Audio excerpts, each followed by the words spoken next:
В 2006 году археолог Нияз Мажитов начал раскопки городища Уфа-2, находящегося в центре исторической части города Уфы. Выяснилось, что в период раннего Средневековья здесь существовал город.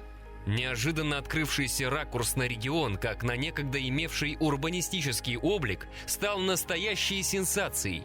Это вошло в непримиримое противоречие с существовавшими ранее историческими нарративами о прошлом Башкирии и породило массу вопросов. Когда был основан город? Кто его населял? Что представлял он собой?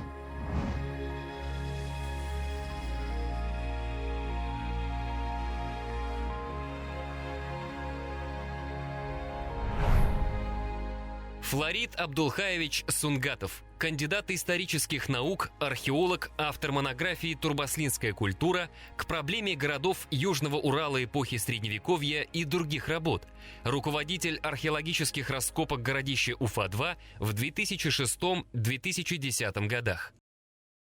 С точки зрения археологии Урал действительно интереснейшее место. Интересы древних племен и народов к Южному Уралу был всегда. И это связано не только с тем, что им, скажем, по пути откуда-то куда-то приходилось преодолевать этот пункт, но и потому, что здесь были, собственно, какие-то природные ресурсы. Ну, скажем, для Средневековья это прежде всего пушнина. И Урал считается одним из центров, как говорится, сложения и дальнейшего развития древнего человека. Ну, это вам известный Давлетхановский человек, Капова пещера, другие пещеры, которые имеют наскальную живопись. Аркаим, конечно, это уже эпоха бронзы, это феномен в археологии Южного Урала. Ну, должно отдать Здановичу, что, собственно, такие объекты были открыты, начались исследования. Ведь каждый год исследование таких памятников приводит не только к постановке новых проблем, но и к констатации того, что все-таки Южный Урал еще с эпохи бронзы был центром протогородской жизни. Я думаю, вот эти традиции, которые сложились еще в эпоху бронзы, впоследствии, как говорится, дали толчок к дальнейшей урбанизации края. В эпоху Средневековья это уже явно, это уже выражается, скажем, в тех объектах, которые исследуются в настоящее время. Городище Уфа-2. Или, как мы его называем, город Башкорт. Если бы таких традиций не было бы здесь, может быть, и таких населенных пунктов, как мы называем протогородами или городами эпохи раннего Средневековья, вообще бы не было, надо полагать. Южный Урал занимает особое место на цивилизационной карте древнего мира. Он всегда удивлял мир нетривиальностью открытий, сделанных археологами на его территории. Каждая из них ломала прежние представления о прошлом Евразии и заставляла ученых пересматривать свои взгляды. Судите сами. Прежде считалось, что в авангарде культурогенеза человечества идет Западная Европа, обладательница знаменитых пещер Ляско, Альтамира, Шове с их прекрасными галереями наскальной живописи.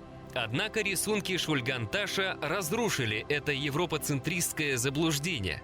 Другой сенсацией 20 века стала синташтинская культура и ее наиболее известный объект – городище Аркаим. Их обнаружение поставило точку в вопросе прародины древних ариев перед их миграцией в Индию и Иран.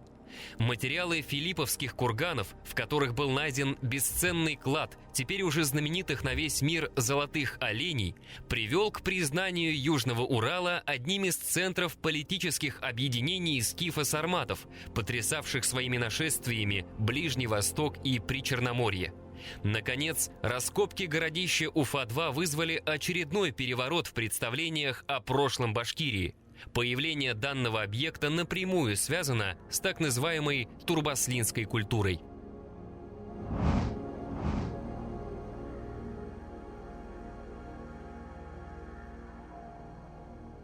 То, что касается, собственно, турбаслинской культуры, она открыта, вернее, оно в научном археологическом плане выявлено и обосновано его выделение академиком Мажитовым. Это связано с тем, что приведение раскопок в деревню Новотурбаслы. Это, считайте, современная округа современного города Уфы. Это территория под заводами нефтехимии.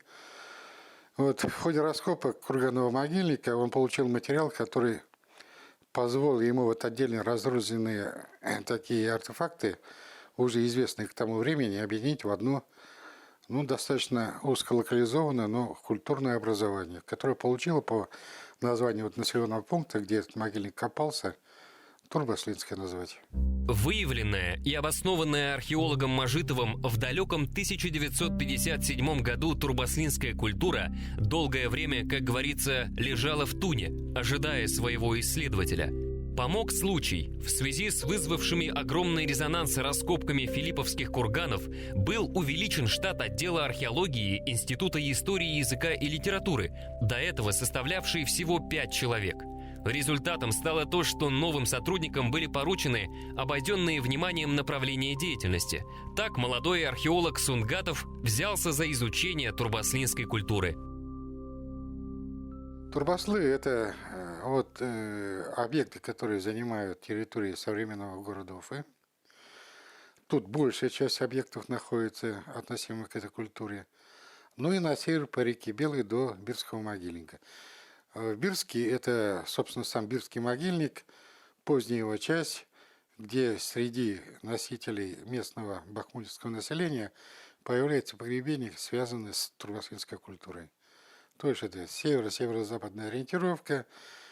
Ну и характерным признаком является наличие у погребенных деформированных черепов, что характерно для носителей турбаслинской культуры. Обычай деформации черепов известен во множестве культур, разбросанных по всему земному шару. Он сохранялся вплоть до современности. Например, во Франции еще в начале 20 века можно было встретить людей, в детстве подвергшихся данной процедуре. В степной Евразии этот обычай практиковали сарматы, среди которых вытянутый череп, вероятно, был этнодифференцирующим признаком или же показателем высокого социального статуса. Значит ли это, что люди, оставившие после себя артефакты турбаслинской культуры, были потомками сарматов?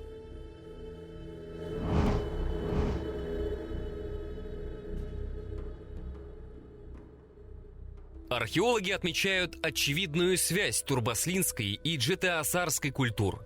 Последняя была выделена в 40-х годах прошлого века Сергеем Павловичем Толстовым в низовьях Сырдарьи. Затем исследование памятников было продолжено Ларисой Михайловной Левиной. Здесь также существовал обычай деформации черепов, а обнаруженные материалы показали сходство с турбаслинскими. Уже при первых публикациях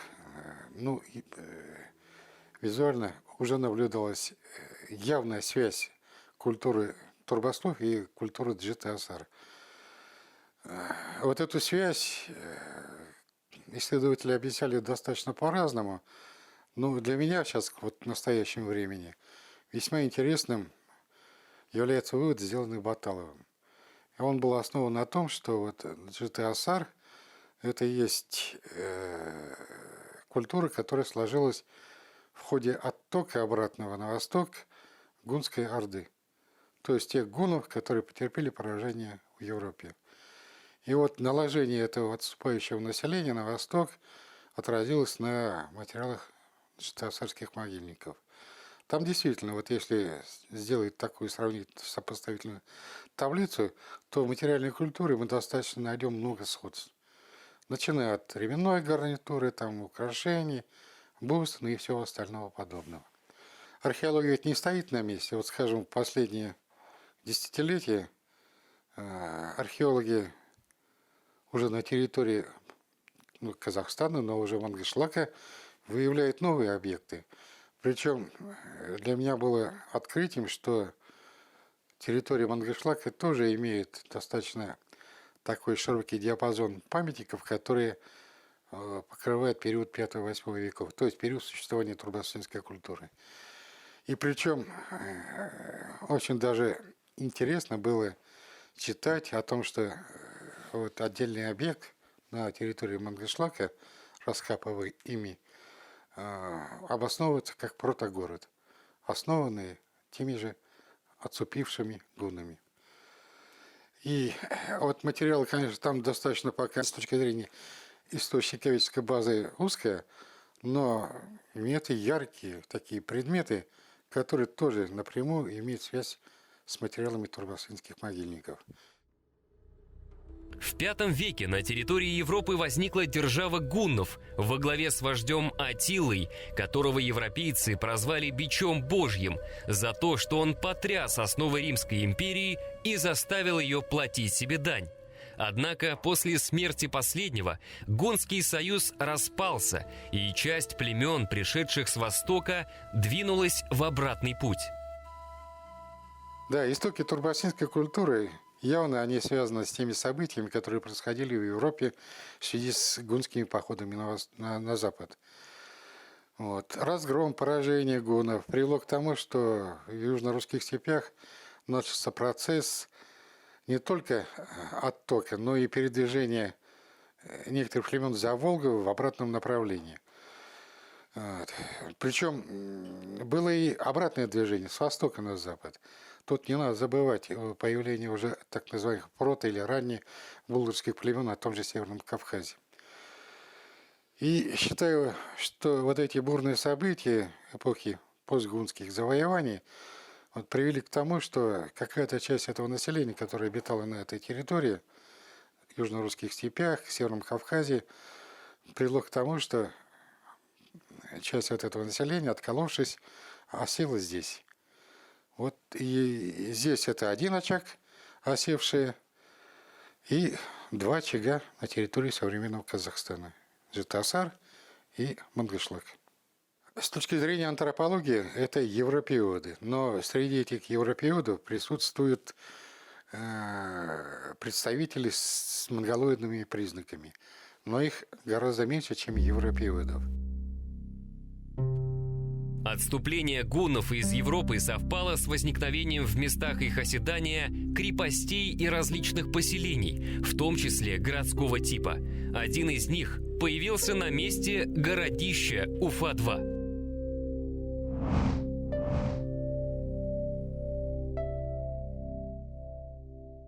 Я считаю, что памятник как исток городского центра был положен представителям турбасинского населения. Конечно, на территории, скажем, Уфимской Луки проживали какие-то местные представители, ну, скажем, тоже бахмутовской культуры. Но до появления турбаслов они такие объекты не возводили. Ну, видимо, не было такой необходимости. А турбаслы – это все-таки явление, которое связано с военным таким бурным лихолетием или столетием. И общение вот с теми народными племенами, участие, скажем, в тех же военных походах приводило к тому, что все-таки они какой-то набрали опыт возведения тех же фортификационных сооружений, крупных таких населенных центров, но для того, чтобы лучше себя охранять, оберегать и защищаться от внешних врагов. А новым является то, что это фортификационное сооружение возведено по уже такому задуманному, продуманному такому проектному решению какому-то. Вот, скажем, у нас все городища до этого времени, они обычные. Это вал, перед ним ров. Вал имеет дугообразную форму, где-то проход или по центру, или с боков. А здесь вал уже имеет такую М-образную форму. Причем вот эти вот разрезы, собственно, самого вала и рва показали, что оно было достаточно серьезно укреплено так называемыми всякими ступеньками с достаточно большой крутизной и высоты, бермы для предотвращения оползания вала, ну и, собственно, сама конструкция вала, представляющая такое срубное или дощато-срубные такие сооружения внутривальные, которые тоже служили для того, чтобы этот вал, насыпанный ими, держался долго и не расползался. Таких вот признаков объекты городищ, где велись такие исследования, ничего такой картины не дают. Укрепленная часть города была всего лишь цитаделью, где мог находиться правитель и гарнизон. Вокруг детинца, по всей видимости, располагался обширный посад, в котором обитало остальное население. Игорь Гавритухин, старший научный сотрудник отдела археологии эпохи Великого переселения народов и раннего Средневековья Института археологии РАН, выразил следующее мнение. На Уфимском полуострове существовал центр власти. Об этом свидетельствуют находки. Функционировать город начал в конце IV – начале V века. Именно с этого времени начинает развиваться группа памятников Уфимского полуострова. Поражает количество подпружных пряжек и деталей лука, костяные накладки луков тюрко-хазарского типа. Я не знаю ни одного памятника в мире, где на одном памятнике было найдено столько подпружных пряжек. С одного городища была поднята фантастическая коллекция, свидетельствующая о ремесленном производстве и торговых связях. По количеству луков нужно сказать, что здесь стоял отряд конных лучников. Могу ответить только за детинец или цитадель. Вот по всем данным, полученным на сегодняшний день, мы имеем четкое разграничение жилищ по признаку того, чем занимались обитатели этих жилищ. Во всяком случае, сегодня выявляется жилище, где жили металлурги. Ну, собственно, они не плавили металл, а обрабатывали уже металл, получали готовую продукцию. Металлообработчики, косторезное дело, кожевельное дело никто не отметил, ткацкое дело никто не отменял. По всем признакам, видимо, на территории цитадели были какие-то ювелирные мастерские. Ремесла было достаточно для того, чтобы обеспечивать себя полностью всем необходимым. Я думаю, вот традиции южного такого домостроительства, они здесь, видимо, как-то были творчески переработаны. Но по всем признакам для периода 5-8 веков жилища имеют достаточно большие размеры, условно 5 на 10 метров. Стены, как показывает археология, были дощатыми, обмазанные глиной. Крыша покрывалась какими-то длинностеблевыми растениями, а в отдельных случаях и кожей, шкурой животных. Соответственно, в доме имелось по несколько очагов. А истоки этой традиции, это легкого каркасного типа. Такие объекты обычно домостроительства характерны как раз для регионов юга.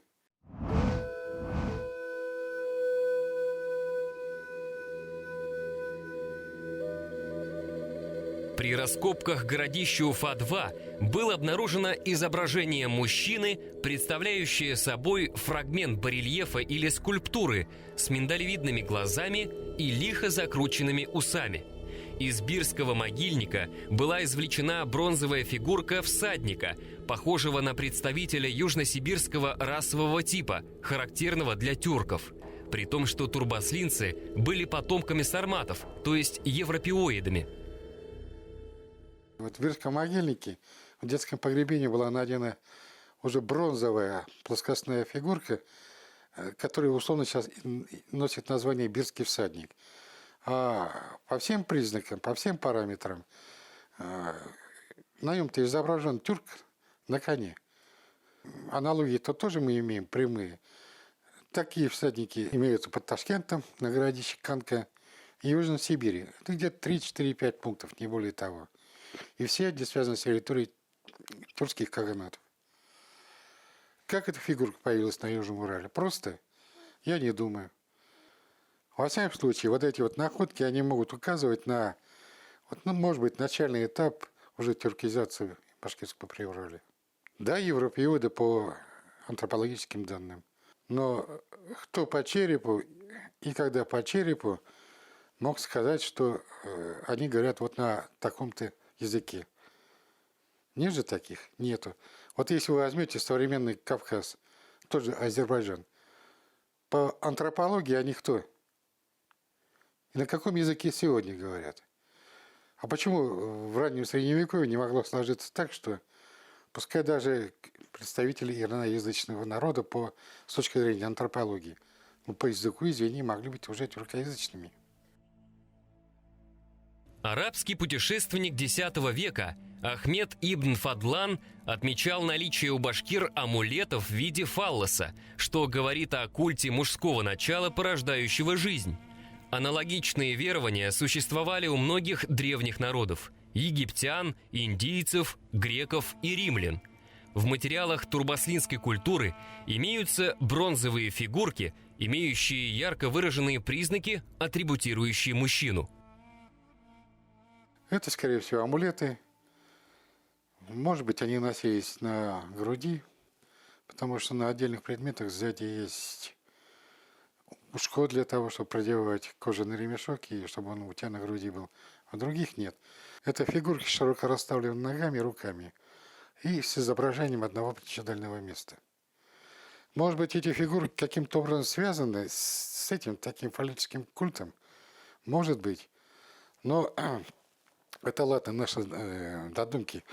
Но с другой стороны, вот мы на основе этих находок опять-таки можем указать на связь нашей турбаслинской культуры с культурой Джетасар. Потому что такие фигурки там тоже имеются. С незначительными отличиями, но суть такая же. Также широко расставлены ноги, руки и тот же фаллический предмет.